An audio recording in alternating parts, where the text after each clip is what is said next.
Dan, bad luck today. Can you just take us through what happened out there? Yeah, Andrey was too good. Yeah, he played some good tennis. I didn't feel I did too much wrong. Had obviously a little chance in the first.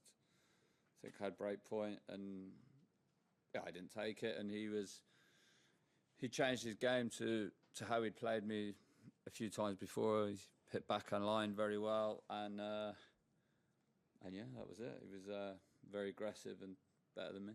Mm-hmm. All right, questions? Yeah. Do you think he could go quite a long way because it feels like the balls might be good for him? Yeah, listen, I think he's one of the highest seeds left, isn't he?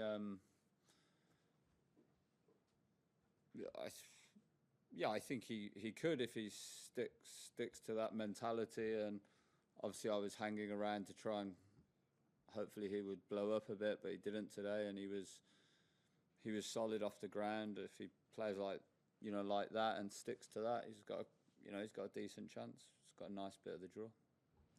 Yeah, Dan, he said before he played, he said that you know exactly how to play to beat him. But from his point of view, it's just a case of not going crazy and not letting you get under his skin. Was that you weren't able to do that today? With your tennis as much as anything. Yeah, it's more. Yeah, listen, I'm not stupid. I know it's 3 out of 5. It's a very different, match to 2 out of 3. But that also gave me a lot of confidence that he'd have to win 3. But obviously, didn't work out that way. He won them pretty easily.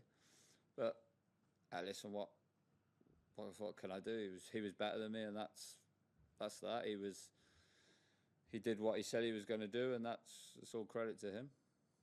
I don't know if you heard his on-court interview afterwards, but he said he had a little bit of a boost when you threw him a banana at the changeover. Yeah. I just wondered if what you thought about that, and do you often carry 2 bananas with you in terms of, or was it unusual to have an extra one to give to him?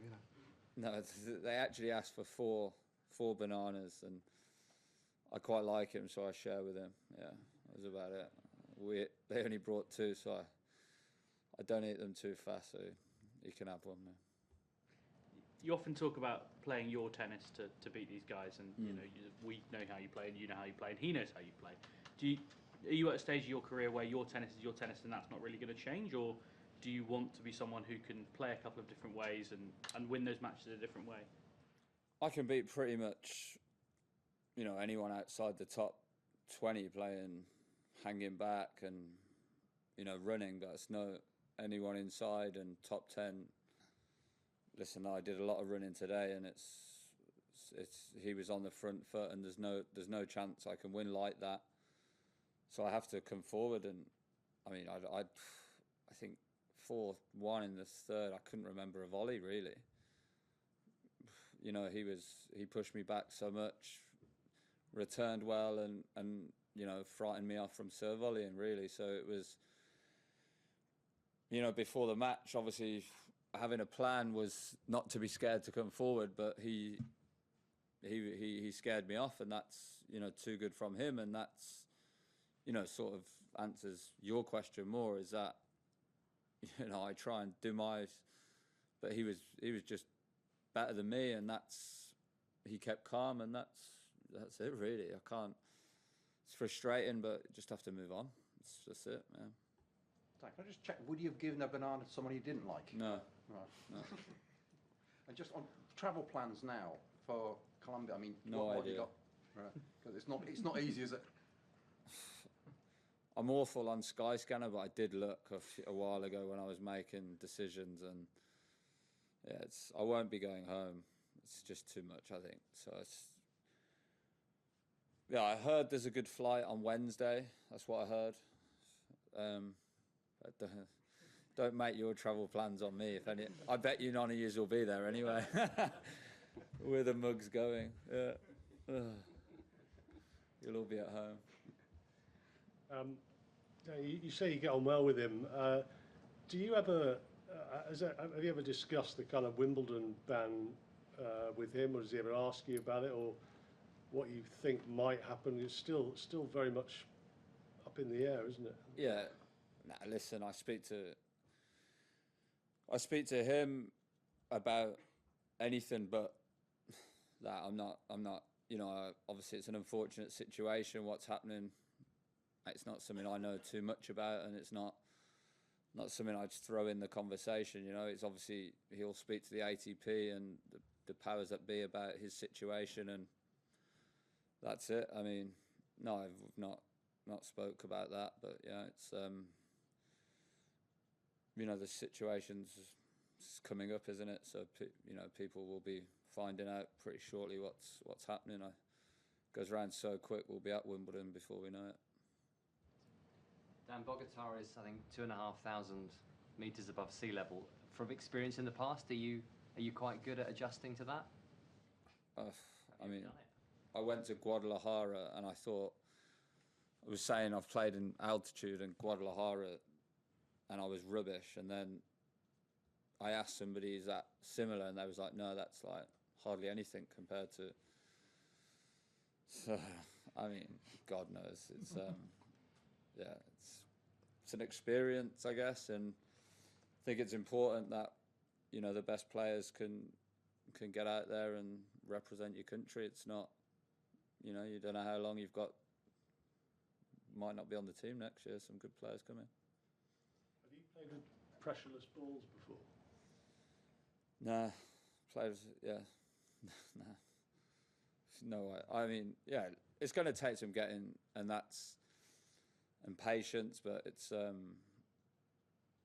worst possible draw. That's, yeah, I think everybody knows that. It's miles away, hardest conditions, and all of their team are pretty good in those conditions.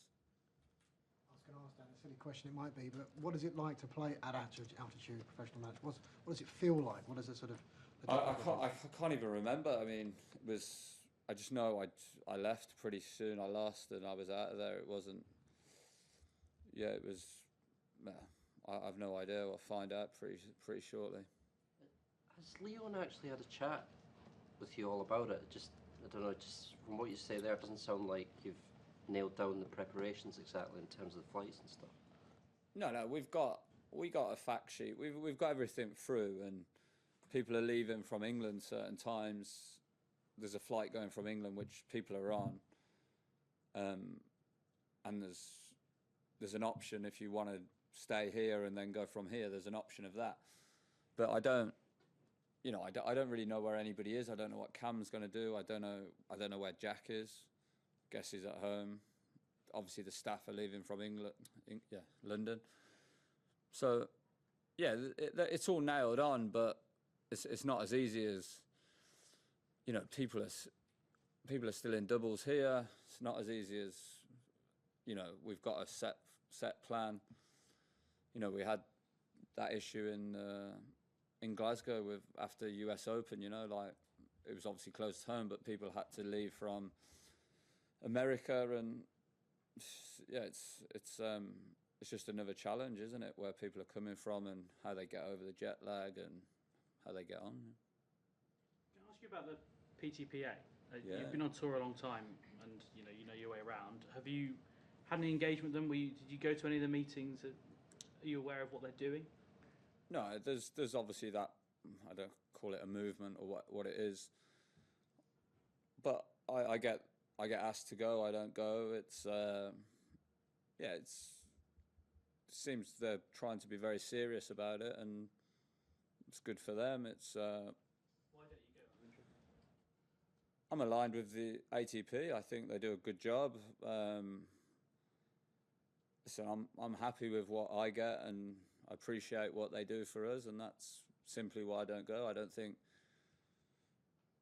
conflict is a good thing in this. We're trying to put men's and women's tennis together, never mind another organisation. And I think Andrey Gaudenzi, Andrea Gaudenzi's, he's put out a vision, and I think it's pretty good. I listened to it at the ATP meetings, and I think it's pretty good. The numbers look good. Everything looks good to me. Dan, how would you? It's not easy, obviously, but how would you fix the scheduling issues with late night sessions and stuff? If you had an option of all the sort of choices you've got, like some people are talking about playing a 10-point tiebreak instead of a fifth set, or starting earlier or reducing the afternoon session, all those things? I mean, we're all experts after the event. You know, it's